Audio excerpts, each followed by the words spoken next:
До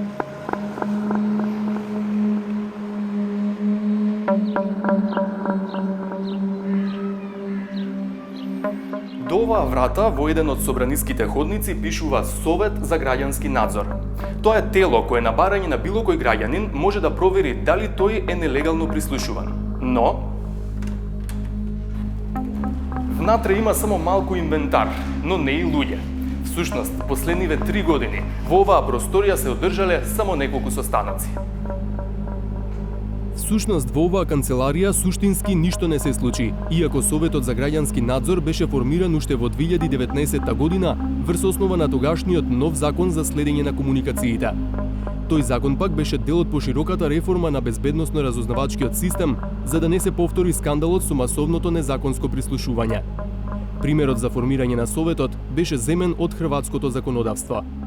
Неговата идеја воопшто е всушност да се прошири кругот на тој или на некој начин да се прошири тој формален надзор над работењето на безбедносните и разузнавачките служби, конкретно или посебно над следењето на комуникации, над законитоста на примената на мерките за следење на комуникации. Значи, демократски надзор, проширен надзор од страна на експерти и од страна на представници на невладиниот сектор.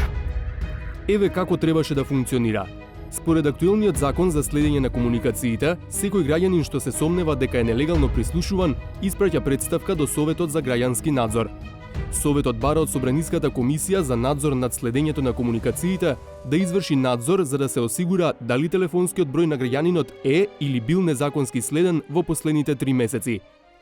Комисијата во рок од 15 дена доставува известување до Советот дали е или не е констатирана злоупотреба. Советот го известува граѓанинот ако е констатирана злоупотреба и обвинителството.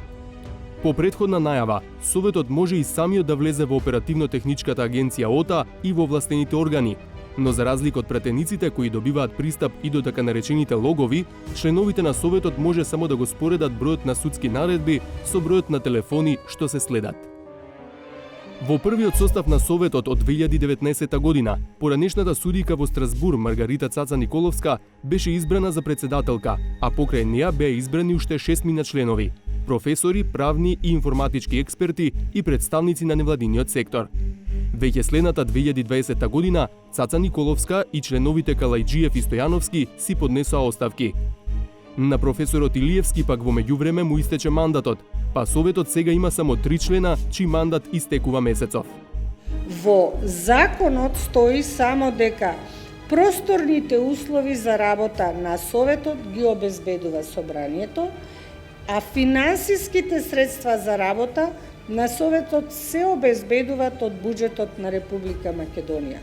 Како тие средства ќе се префрлат од буџетот на Советот не е одредено. Нивните апели беа дека треба да им се овозможи да ги користат средствата кои што во буџетот се предвидени за Советот за работа на Советот за граѓански надзор и преку тие средства, преку користењето на тие средства да овозможат отварање на веб страница на Советот, регистрација значи на веб страница, обезбедување на соодветните услови за работа во смисла на компјутери, сеф евентуално за доверливи документи, понатаму се она што е основно нужно, што е потребно за да може да профункционира Советот. Они например се жалеат дека немаат архива, немаат архивски број или подбројче каде што би можеле представките да всушност граѓаните да ги поднесат до Советот за граѓански надзор. Заради излез од ваквата ситуација, во јули 2019 година беа предложени законски измени.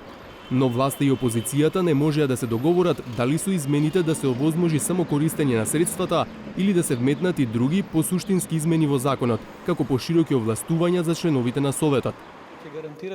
Ставовите беа спротиставени и во дебата во емисијата 360 степени пред една година.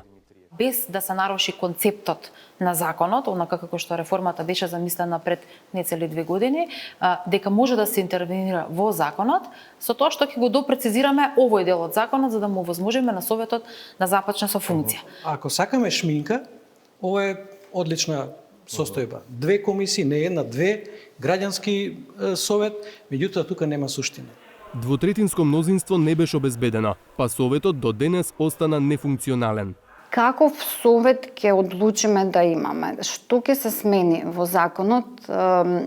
Зависи прво и пред се од политичката волја. Значи, мора да се расчисти во парламентот помеѓу мнозинството владеачко и опозиционо, прво дали сакаме да имаме ефективен и ефикасен совет за граѓански надзор. Ако сакаме, тогаш постојат различни опции како може да се постигне тоа. Каква и опција да се избере? Професорката Каровска-Андоновска вели дека Советот мора да биде независно тело. Следејќи го хрватскиот модел, апелира и на пошироки овластувања од оние што Советот ги има сега. Хрватскиот совет за граѓански надзор, на пример, може да, според нивниот закон, да врши, да прави увид во документација и во документација која се однесува на примена на мерки не само за следење на комуникации, туку и за друг вид на следење на поединци, така натаму, да прави увид во извештаите за работа на разузнавачко-безбедносните агенции, дури да повикува и да разговара со представници, со раководни лица. Освен кај Советот, надзорот над следењето на комуникациите е во ингеренции и на работно тело на Собранието составено од пратеници, на чие чело е Игор Јанушев, кадар на опозицијската ВМРО ДПМН. Тој е на иста линија како и неговиот претходник и сопартиец Емил Димитриев. Не станува збор за измени само за во делот на граѓанскиот надзор, туку станува збор за повеќе измени кои што гледаме во пракса после овие неколку години дека едноставно или не се добри решенија или не се апликативни во нашиот случај. Според мене, лично мислам дека е можеби најдобро да имаме комплетно ново законско решение. Идејата за нов закон за следење на комуникациите Јанушев ја подкрепува и со проблемите со кои тие како комисија се соочуваат кога прават надзор во институциите овластени за следење на комуникациите. Функционираме речиси 2 години без технички експерти, кои што се исклучително важни, бидејќи сепак следењето на комуникациите во денешно време се одвива преку електронски системи, дигитални системи, кои што треба експерт да пристапи во самите нив и да може да ги провери податоците, информациите кои што ги добиваме при вршењето на надзорот, дали се навистина такви со проверка на логови и сите останати нели работи. Миле Талевски, кој е претседател на Комисијата за одбрана и безбедност како кадар на владеачкиот СДСМ, се согласува дека има правни пречки поради кои Советот за граѓански надзор не може да функционира. Затоа ние и како политичка партија, како владеачко мнозинство испраќаме апел до опозицијата, нека достават предлог за начинот на исплаќање на средствата, на висината на доместокот кој што би го добиле членовите во Советот, ние апсолутно тоа ќе го прифатиме. Освен за Советот, Талевски се согласува со опозицијата дека актуелниот закон има недоречености кои се пречка за надзорните комисии да ангажираат експерти. Решението е доколку стручната јавност, граѓанскиот сектор, парламентот, собранието утврда дека има некакви недоследности во делот на законот, апсолутно дека тие треба се отстранат во основа на дискусија и аргументи кои што биле за и против. Но во конкретниот дел, за она кој што разговараме во овој момент, за непрофункционирањето на граѓанскиот совет за надзор на следење на комуникациите, тие се проблемите. Од владеачкиот коалициски партнер ДУИ велат дека се подготвени да поддржат евентуални законски измени. Ne si Bashkim Demokratik për Integrim dhe deputetet e Bashkimit Demokratik për Integrim jemi të gatshëm, edhe pasi që për ndryshimin dhe plotësimin e ligjit është e nevojshme 2/3 e votave, me thënë duhet një shumicë votash, ne jemi të gatshëm që të përkrahim çdo ndryshim plotësim të ligjit në mënyrë që të mundemi të kemi një mbikëqyrje të mirëfillt. Edhe këtë të njëjtën e kam thënë edhe në trajnime të ndryshme dhe takime që kemi pas me ekspertet për këtë çështje.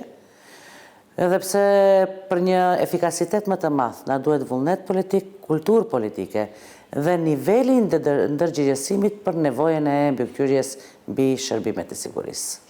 Професорката Каровска-Андоновска смета дека со тоа што речиси 4 години по донесувањето на законот, Советот за граѓански надзор стои во место, државата испраќа несериозна порака.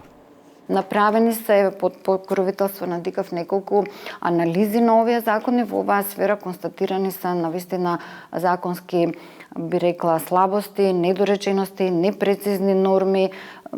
Така, отварање на мала врата за сомнежи во многу сфери. И затоа мислам дека не треба да се откажуваме. Таа подсетува дека наскоро ќе треба да се избере нов состав на Советот. Сега конкретно изборот на членовите на Советот за граѓански надзор во истата насока, што доколку не се избере. Значи практично ќе се откажеме од она што законот го предвидел. И ќе излезе дека законодавниот дом кој што го носи законот практично не го применува. А процедурата за избор на нови членови би требало да започне веднаш откако месецов ќе им истече мандатот и на оние што до крај останаа на овие позиции. Но дали има логика да се бира состав на тело што не функционира? Советот за граѓански надзор и унапредениот надзор од другите собраниски тела требаше да влијат доверба кај граѓаните дека афери како онаа со масовното нелегално прислушување нема да се повторат. Дали формата Совет за граѓански надзор ќе добие и содржина, или од надзорот на тоа кој кого и зошто следи прислушува, ќе остане само празнина, како што е празна оваа просторија.